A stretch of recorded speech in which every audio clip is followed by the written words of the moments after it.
உடனே அரசு உடனே மாற்றணும். Periyar Maniammai Institute of Science and Technology, Tanjavur. Civil engineering with specialization in GIS, remote sensing and more. Vellore அடுத்த அரியூர் ஆவாரம்பாளையத்தை சேர்ந்தவர் சரத்குமார் ஆட்டோ டிரைவராக இருந்துள்ளார். இவர் திருமணமாகாதவர். சரத்குமார் சில நேரங்களில் ஆக்டிங் கார் டிரைவராகவும் இருந்து வந்த நிலையில் விசிக தொழிலாளர் முன்னணி அமைப்பாளராகவும் பொறுப்பு வகித்து வந்தார். இந்த நிலையில் கடந்த திங்கட்கிழமை இரவு சரத்குமார் தலை, முகம், கால்கள் மற்றும் தோள்பட்டை ஆகிய இடங்களில் கடுமையான வெட்டுக்காயங்களுடன் ஆவாரம்பாளையம் தனியார் பயிற்சி மையம் அருகே சாலையோரம் இரத்த வெள்ளத்தில் கிடப்பதாக சிலர் அவரது தம்பி பரத்குமாருக்கு தகவல் அளித்துள்ளனர்.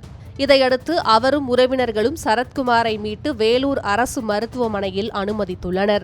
அங்கு சிகிச்சை பலனின்றி சிறிது நேரத்தில் சரத்குமார் உயிரிழந்துள்ளார். அவர் திங்கட்கிழமை இரவு போதையில் வீடு திரும்பிக் கொண்டிருந்த போது அடையாளம் தெரியாத சிலர் வழிமறித்து தகராறு செய்து கத்தியால் சரமாரியாக வெட்டியிருக்கலாம் என்று கூறப்பட்டது. இதுகுறித்து பாகாயம் போலீசார் தீவிர விசாரணை மேற்கொண்ட நிலையில் பல்வேறு திடுக்கிடும் தகவல்கள் வெளியாகியுள்ளன.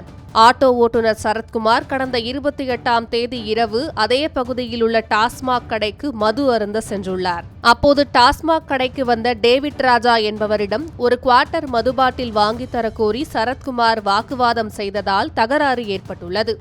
இதனால் ஆத்திரத்தில் மது பாட்டில் மற்றும் கல்லை கொண்டு சரத்குமாரை அடித்து கொலை செய்ததாக காவல்துறையினர் தெரிவித்துள்ளனர்.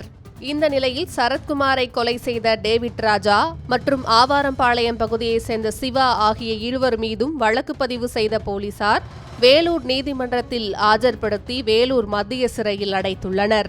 மது வாங்கி தர சொல்லி கேட்ட விசிக நிர்வாகி கொலை செய்யப்பட்ட சம்பவம் வேலூரில் பரபரப்பை ஏற்படுத்தியுள்ளது.